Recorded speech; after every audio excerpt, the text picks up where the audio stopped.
All right, next up we have Representative Klint Kesto. I'd like to open up for some remarks. Sure. Well, good morning, ladies and gentlemen, and thank you first off for inviting me here to Livonia. I get back to have some fond memories of being in Livonia. Prior to me being elected as state representative from the 39th district, I was a Wayne County prosecutor, and one of my stints was being the district court attorney, the district prosecutor here in Livonia. So I worked closely with Judge McCann, Judge Kavanaugh, and Don Knapp, who I think is the city attorney. Great people and great memories being here in Livonia. And so, again, I'm Klint Kesto. Prior to me being elected, I was a Wayne County prosecutor. I live in Oakland County in Commerce Township area. Got elected in 2012, my first term. And actually I was encouraged by our very own Judge Paul Cusick. We shared an office together at the Wayne County prosecutor at the time. And he believed that I'd be a great candidate. So I ran for office for my first time and got elected. Since then, I was the chair of the judiciary in my second term. And in my third term now, I'm the chair of Law and Justice. And we've done a lot of great things in the state of Michigan. Our economy's better, more jobs here, property values are up. I was just talking to Brian, there are more developments, which means their families are staying, and personal income is up, and paychecks are up. And that's really the key when we look at the state of Michigan and how we've rebounded of what we need to take to Washington. And that's why I am running for the U.S. congressional seat that David Trott currently holds here in the 11th district. And part of the things that I want to take there is the experience that I've had here in Michigan to Washington that says we need to make sure that jobs are here. But it's more than just about jobs for all of us Americans and all of us here in Michigan. It's making sure that we have a strong border. It's making sure that we have, thank you. And it's not just building a wall. We want a great, beautiful wall. But if you know, through our southern border, the cartels are bringing all this stuff, carfentanil, fentanyl, which they mix with heroin, which kills people when they overdose. And we need to stop that and fill in those tunnels that they have. And it's not just the southern border. We have to have some more vetting, extreme vetting, so that we know the people that are coming to our country. And that's how we can protect our borders. But at the same time, we have to be strong on a foreign policy standpoint. When you look at Iran developing a nuclear weapon, I talked to Dylan about this. When you look at North Korea test firing their interballistic missiles along with having nuclear capabilities, we have to be strong with those countries. And we have to be strong with the other large countries like Russia and China that continue to have cyber attacks on us and continue to manipulate our economy. So we need a strong foreign policy. Domestically, we have to bring our jobs back to our country. We have to make sure that our job creators are creating jobs in the United States and as a representative from Michigan, here in our state of Michigan. And we're seeing that growth when you're looking at Amazon coming here, Foxconn looking at coming here. That's the type of stuff we need across the country. And as far as our domestic growth with jobs, we don't need more government trying to implement rules and regulations on the private sector. And we hear about Oprah Winfrey running for president. It's a great idea, isn't it? Why wouldn't it be? She'll go up there as the president, take the government money, our taxpayer money, and say, hey, you get some money, and you get some money, and you get some money. Bad idea. But I'll tell you what, it's happening today. And you know how? Through the private sector. When we reformed the tax policy, the president's tax policy, guess what happened? AT&T said, we're giving bonuses. Walmart said, we're increasing the minimum wage without a government mandate. Those are the policies that we need, where the private sector could work for growth, where government is out of the way. And that's the conservative change that I think we need in Washington. Somebody asked about abortion and the right to life. I'm pro-life. I've done things like Senator Colbeck did with the female genital mutilation. I was part of that bill package. But it's not just that. We have another package coming in with Laura Cox, your very own Laura Cox, who is running for Senate, and she's the current representative. But she has a bill regarding dismemberment of fetuses. And we're going to be taking that up in my committee. And along with a package that I have. I know that it gets funny sometimes with trial lawyers and lawsuits, but I have a creative bill. It says that we're going to remove the statute of limitations on doctors that create a problem during an abortion with that mother. If the mother gets an abortion and there's a problem, that she might later realize because she may not be able to have children in the future.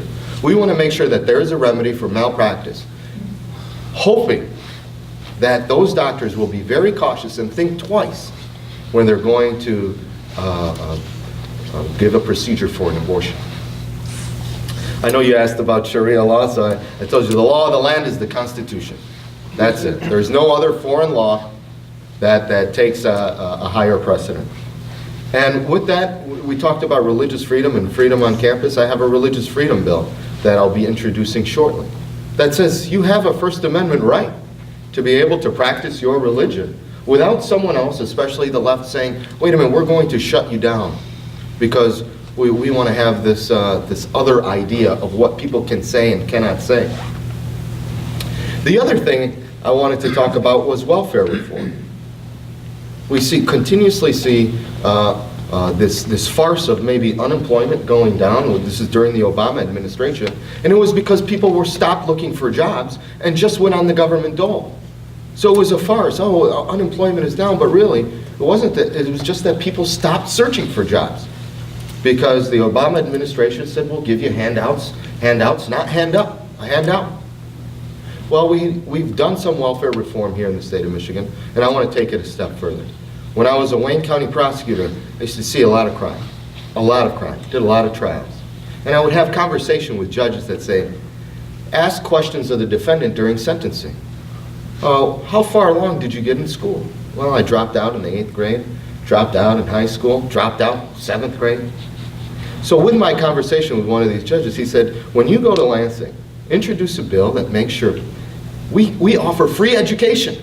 Make sure people get free education, get their high school diploma or the equivalent of a GED. That way they'll be armed with the tools to get a job. Otherwise, put some restrictions on some of the cash subsidies that they get, that they're out there doing whatever. So I'll be introducing a bill soon on welfare reform that says if you want to get these cash subsidies, so we want you to have a high school diploma or a GED so that we're arming our children with the tools that they need to be able to get a job. And that's the type of thing we also need in Washington, to hold people accountable when they're asking for a handout. I understand people fall in tough times, and they need help. And sometimes the private sector's there, and sometimes they look at government assistance. And it should be a hand up, not a handout. And we've fallen into this trap of constantly giving handouts and handouts and handouts, and people get comfortable, and then they sit down on their seat and say, I don't need to look for a job. That's the wrong policy. And that's why I'm running for United States Congress to take some of those conservative ideas to make sure that we're putting America first and we're putting Michigan first. Thank you.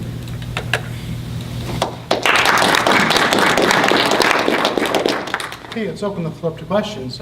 Brian? Klint, welcome back to the great city of Livonia. Thanks. With so many candidates in the race, what separates you from the other candidates? Well, look at my experience. I've had experience fighting for justice, working with people, working with victims, fighting for them, advocating for them, working with defense attorneys to come to a resolution, not to compromise on principles, but to come to a resolution that everyone is favorable with. I've worked with justice, I've worked with the law, and I've enforced the law. After that, I was a state representative. Been part of the legislature, had a small business, worked with my family business. So I have that private sector experience. On the legislative end, I think I have more bills passed into law than the colleagues that have been there around the same time as me. And the reason is because I've been able to take an issue, a tough issue, take it across the finish line. One was civil asset forfeiture reform. A lot of pushback from the Prosecutors Association, which I was a part of, a lot of pushback maybe from law enforcement, but we were able to get it across the finish line. And there were others. And that's why I believe that I would be the best candidate, because I have that experience to take on one of these tough issues, take it in my hands, mold it without compromising principle, and move it across the field and into the end zone to move the ball forward, to accomplish things for the citizens of our country. Now you look at Trump's tax reform. He got it across the finish line. There were some people who said, we want more, we want to keep moving that. He said, okay, let's do this, and then we'll continue to move forward, because you're going to see the positives of reducing taxes. I've supported the reduction in income tax when it was up for a vote in the state of Michigan. And I think we need to continue to do that. And if we take bills, we form them with our colleagues and get them across the finish line, I think I have that experience that the others do not. In the state of Michigan, we had a ballot initiative, and the people said no to a tax increase on the roads. What was your vote on that in the House? On the ballot initiative? For increasing the gas tax. With regards to the gas tax that we passed after the ballot initiative, Right. I voted in support of it, and here's why. We have to look at our infrastructure and figure out a solution. Now, currently, we go and dip into the general fund and say we're going to fund out of the general fund. But with this plan, we restrict the funds to only go to infrastructure so that future legislators can't say, well, we're going to use the general fund for something else, not infrastructure. And that's why I think this plan was important. It was important because now all the money that comes through from the gas tax and from registration goes directly to our roads. Our great president, Ronald Reagan, you know how he said you fund infrastructure? You fund it through the pumps. You fund it through gas taxes. And the reason is those are the people using the roads. And that's why I did support it. Because if we continue to look at the general fund as a slush fund or whatever it might be and say, I'm going to fund special projects, then future legislators will ignore our roads. And that's what happened since the Engler administration when it was 17 cents at that time and then it turned into 19 cents. No one ever said, gosh, 19 cents is limited, there's inflation, maybe we should put more money in our roads because they're crumbling. So let's leave it to be a restricted fund that continues to grow based on use, based on the people who are using the roads and driving on them, the trucks that are driving on them, the people that are using them. And that's why I did support it. And I think it was the right way to fund our infrastructure. Certainly if President Reagan said so, I think he was on point there.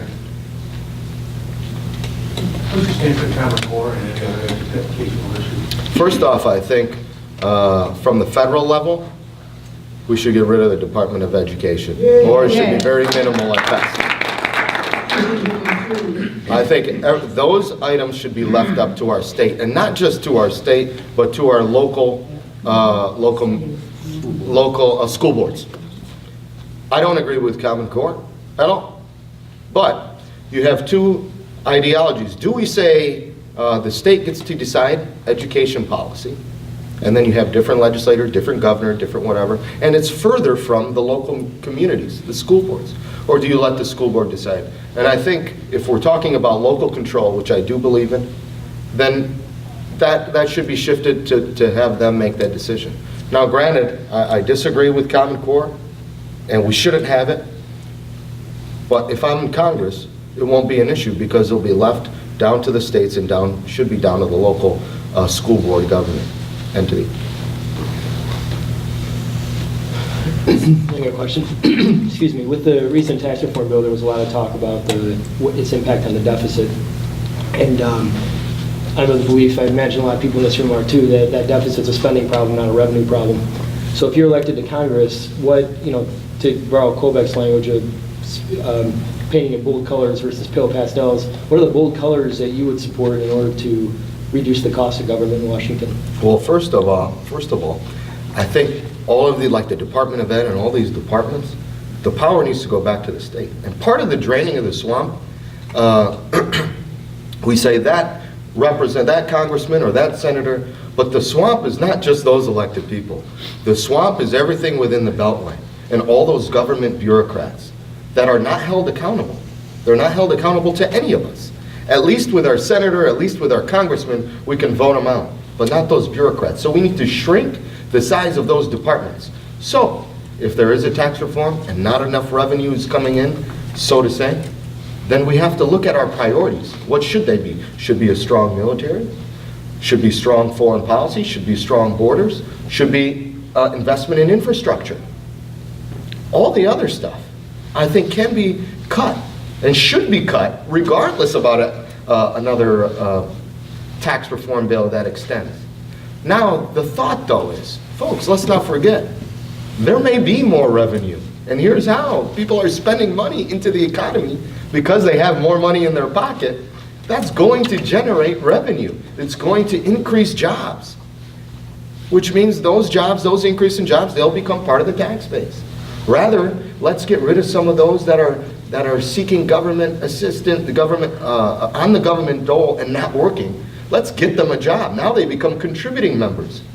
So this whole conversation and rhetoric about, oh, we're not going to have enough money, is a liberal perspective. Because the conservative perspective is, let's decrease taxes so that we can have our job creators create more jobs and increase people's wages and paychecks.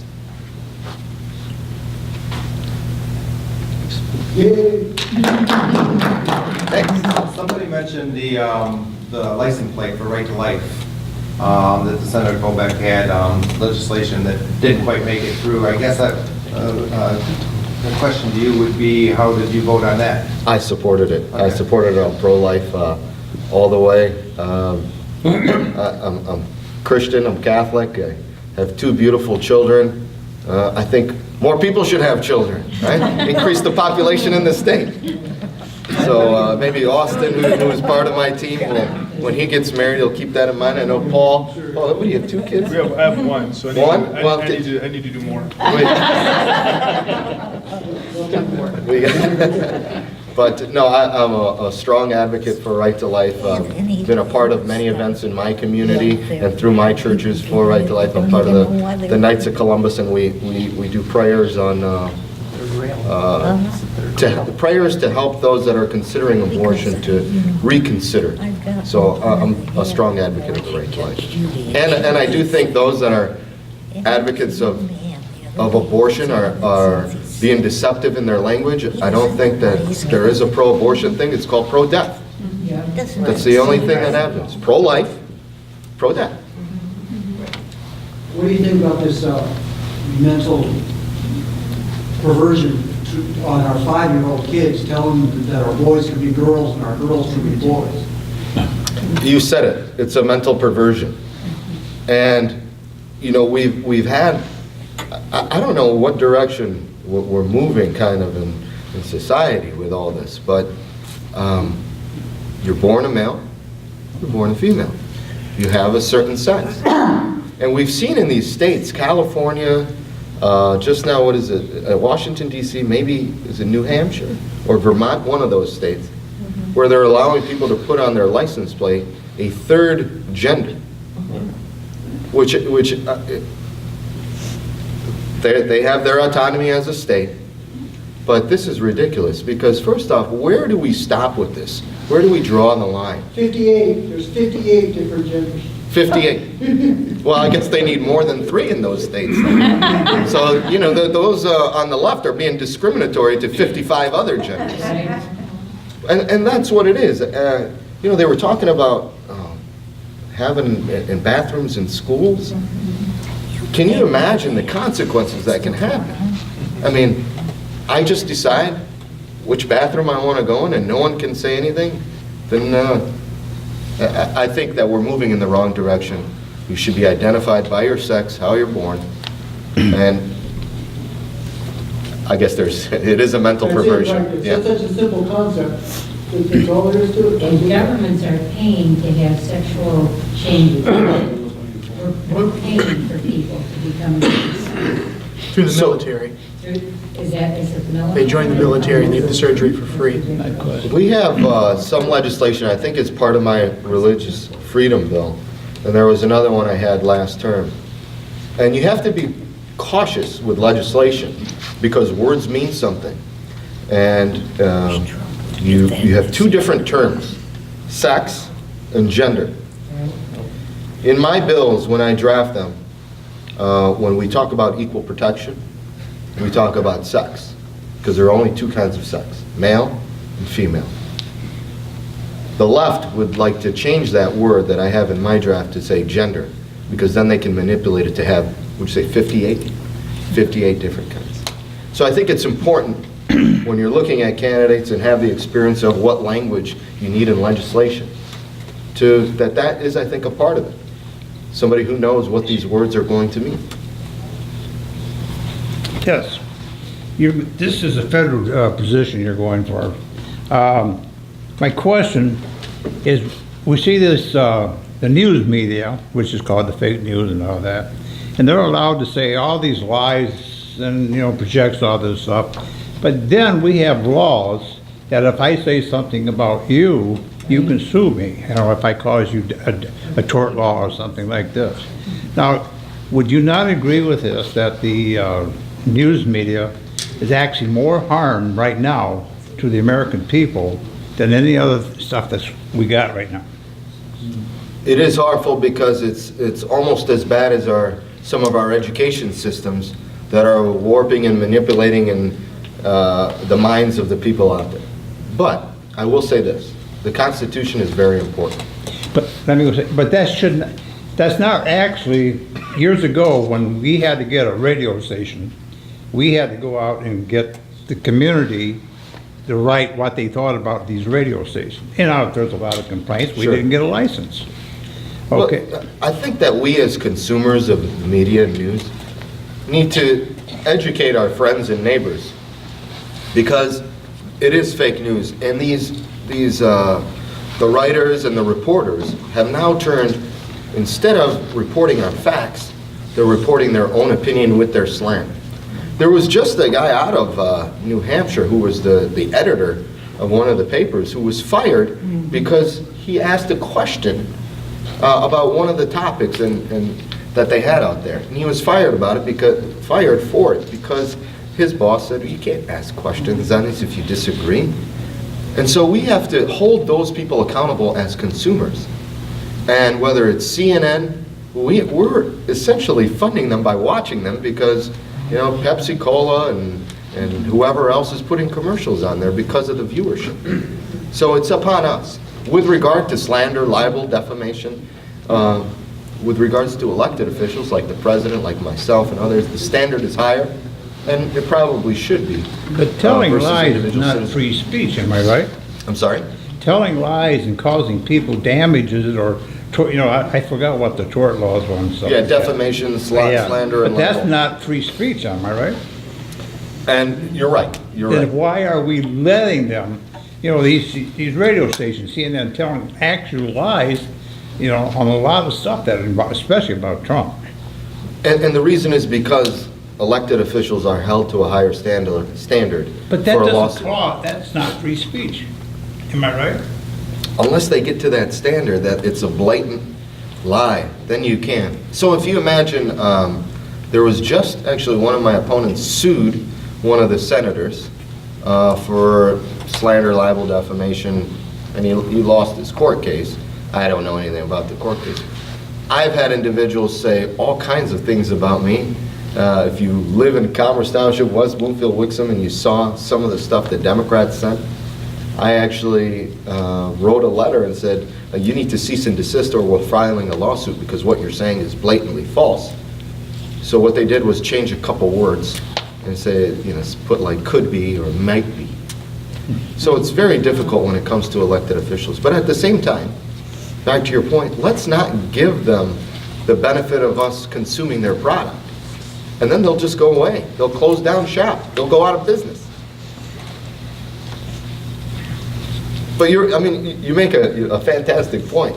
It's just difficult to control on the free speech side. Well, when I say something bad about you and I don't know you, I don't know if I'm telling the truth or not, so that's political, I understand that. But if I know you, and I know that you did do something, and I go out and I tell the judge over there that you did something wrong, and here's what you did, and it's just a lie, that I've committed A felony. a felony.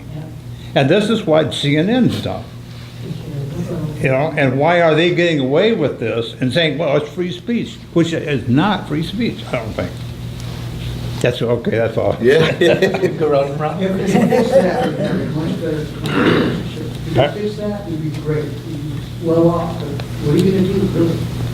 Republicans in general are being maligned and thrown off. In Walled Lake, someone is being thrown off of city council because she had the temerity to ask someone why she was there. She's a Republican. They have decided they're throwing her off city council. She has spent $7,000 in legal fees, so Republicans need to stand up for each other. And I'm not in that area, but I went to the meeting, and Yeah. we need to stand up for each other. And that's what it comes down to, all of us getting together. You know, we have our own ideas and kind of factions within our party, but we must stick together. Right. You look at Oakland County and how it's continuously turned and turned and turned to the left. It went from red to kind of red to purple, and now I think it's teetering on being really blue. And you look at the elected officials, Brooks Patterson done a great job, but he's been there a while, so he has name ID. Sheriff Bouchard, wonderful sheriff, name ID. But all the other county elected positions Right. are Democrats. And Donald Trump lost Oakland County Right. by a large margin. Because people didn't go out and campaign for him. Well, it's incumbent on us to stick together, that once the primaries are over, to say we are going to support our nominee, regardless. Yeah. You know, somebody asked this question about college universities, right? So yesterday, had my cousin came over to babysit our two little ones, and she was telling me about her brother, her younger brother. He says, yeah, Matthew doesn't like to talk politics. And mind you, they live in Southfield. I said, well, why not? He says, I don't know, he just doesn't like it. I said, well, is he Republican or Democrat? He said, no, he's Republican. I said, of course, you live in Southfield, everybody's against you. And I'm in that area. So what I do when I'm in a store or a restaurant, I say, I'm a conservative Republican. This is who we are. The Democrats are not your friend. We need to start speaking up for ourselves. And he's young, he's probably maybe a freshman in high school. So we, as Republicans, have to encourage our youth to be able to say, you are in the right. Our policies, our conservative policies of less government and lower taxes are the right ones that help everyone. And there are more of us than there are of the leftists. We just need to start speaking up. And we need a reform in our colleges too, because our children, our Christian kids and our Republican kids, they go off to college and they get dragged away to the dark side. Right. Because they've been corrupted. This might not be a fair question, being that the other candidates aren't here to say and answer the same way or against, but I'll ask it, you can decide. You mentioned it just a minute ago, that we have to come together after a primary, and whoever wins that primary, would you pledge to campaign for, obviously you think you're going to win, okay, but would you pledge to campaign for the primary winner? I will definitely support. Campaign for. I'll definitely support whoever the winner is, and I have an extensive reach, and especially in my area and through the community. And our district is large. It's 720,000 people that extends from western Wayne, Canton, all the way up north to White Lake and across Waterford and into Troy and Birmingham. And I have an extensive reach, and I will support our Republican nominee. And here's why. The Democrats are going to be targeting this seat because they believe there's a shift in population in the area. They believe that Donald Trump is toxic, and people will believe that in the election. And they believe that because it's a midterm, that they have the advantage. And they believe it with the governorship as well.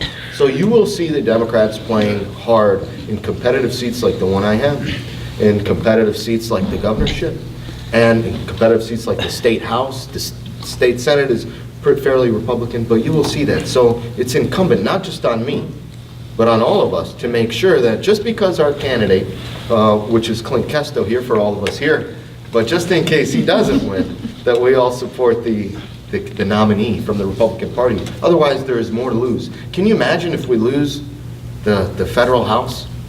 And now we have our president that we want to succeed. We lose the Senate and we lose the House, we'll be handcuffed. We'll be handcuffed. Now, my question was a little bit more rigid.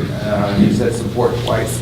I said actively campaign for. I don't know what you mean. You want me to go door to door, pass out flyers, make phone calls? Show up at events and have supporters, and entice your supporters, and you're standing there with the candidate, and you're talking on the mic and saying, and you're putting your arm around him and saying, this is my guy. Actively. Yeah, I'll be there so long as they welcome me. I'll be there to support them and help them I wish I could as ask much the as same I question can. of the other candidates. See, the word campaign is a very broad word. You want me to make phone calls? Well, I'll be calling, like I said, I'll call my supporters and tell them to get behind. Raise money, obviously that's a difficult thing, but sure, I'll tell people to come to fundraisers that they have. But at the end of the day, the winner is going to be the guy in front of you. So I appreciate all of your support.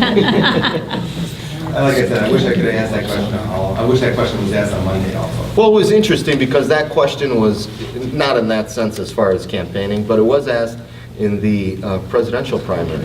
Right. Yeah. So it's a fair question, but I'll definitely be supporting whoever the Republican is. Any other questions? Representative Kesto? Can you tell us where auto insurance reform stands at the state level? Well, the vote went up and it failed. So let's go back to the drawing board and see what other package we could come up with. Now, here's the thing.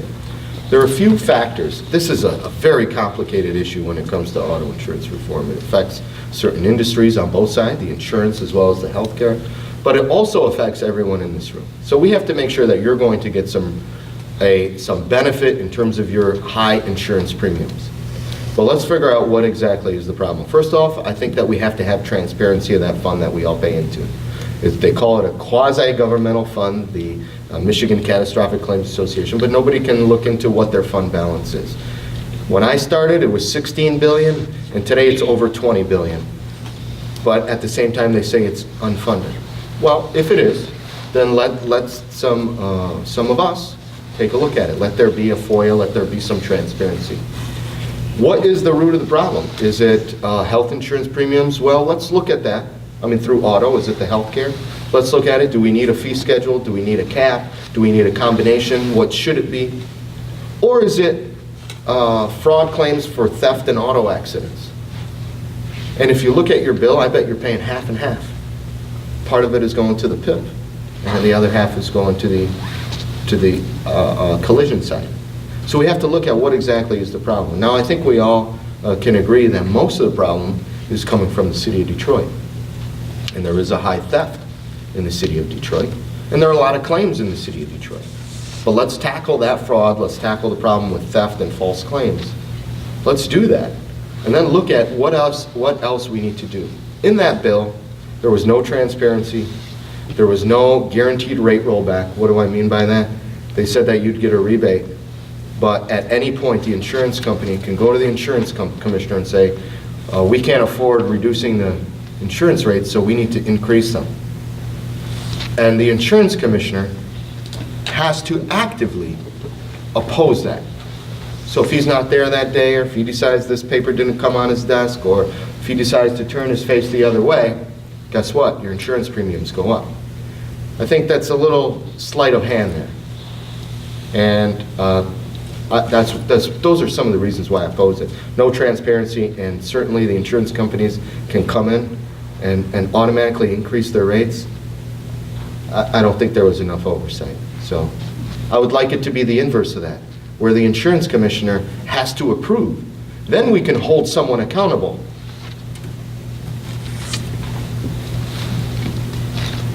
I'm a Republican by default, because the Democrats suck, right? So, but I'm really a, how shall we say, a constitutionalist and a federalist. And what do you think about the Article 5 conference for all the states to get together and rein in the power of the federal government? I signed on to it, the Convention of States. And I think that there are good arguments on both sides. And it really is incumbent on who we send there. Because on the one hand, we can rein in the federal government if we all get together, and I think there will be more Republicans than not. So we'll have more conservatives. But it's the level of those conservatives as well that you have to determine who goes there. The other side of the argument, which they do make a fair point, is that we've moved so far along in the Constitution and watering it down that even if we send our Republicans there and our conservatives, that it may get watered down even more. And they make a fair point. I stand on the side that I think that we should send the folks there and kind of rein it back. And give it a try, right? If you don't try, you can't win. So. But I do appreciate the arguments on both sides, because they make a fair point. All right? Any other questions for Representative Kesto? I just want to say thank you. It's been a pleasure. I know it's very cold, and it's tough to get out. It's tough to get out. And I saw Pat Colbeck come in without a coat. I was saying, it really is a rocket man, right? Not rocket. Rocket fuel. He's really got the rocket. Rocket man is the other Before we guy. disperse, we have one more person here who's on the ballot this November. My good friend, Judge Paul Cusick of the Third Circuit Court was appointed by Governor Snyder to fill a vacancy, and he is up this year. Judge Cusick? Well, I won't be long at all. I just wanted to introduce myself. I see a lot of good friends in the audience, so it's great to be back in Livonia. My name is Paul Cusick, and I am a Third Circuit Court judge. I've been a Third Circuit Court judge for 14 months in the criminal division of Wayne County Circuit Court. As a former prosecutor and judge, I've handled thousands of felony cases, from homicide and sexual assault to everything down the list. I'd be happy to take questions later on or now, but I know that people might want to be getting home, but I'll stick around. I also I'll be on the ballot. I don't know if I have a race. A lot of people forget what I think is really one of the most important aspects of the ballot, and that's going to be 25% of voters just completely ignore the judicial part. So remember to vote for the judges. And I want to introduce a friend of mine as well, John Cahalan, I saw walk in. He's running for an open seat for the Third Circuit Court, and he will be running for the open seat. He's a friend of mine. He's a good guy, and certainly privileged to be in the position that I'm in and to serve as a Wayne County Circuit Court judge. So thank you. I'm a rule of law judge, and I think everybody in this room knows exactly what that means. So thank you. Just want to make a comment about that. When we look at, on the federal level, and our judges, we need judges like Paul. And that's part of the reason why our United States Senate and United States House need to be Republican, that can support a president who's probably going to appoint someone in the near future for the Supreme Court. And we need guys like Paul, and I wholeheartedly 110% endorse him. There is nobody who Well, I'm will not find- running yet because... Well, I endorse you I just want anyway. to, so everything's clear, I'm not campaigning now, because we have certain rules. That's Okay. but I just I did want to introduce John Cahalan, who has filed, and I appreciate that, Klint. He's a good friend of mine. Clint's a good friend of mine. I appreciate the kind words. No one has a higher level of integrity and honesty than Paul, than Judge Cusick. And anything we can do, at least I can do, you're the man. All right, unless there's any other questions or comments, we'll adjourn the meeting and could have some social time here. Thanks so much for being here. There's some more elephant cookies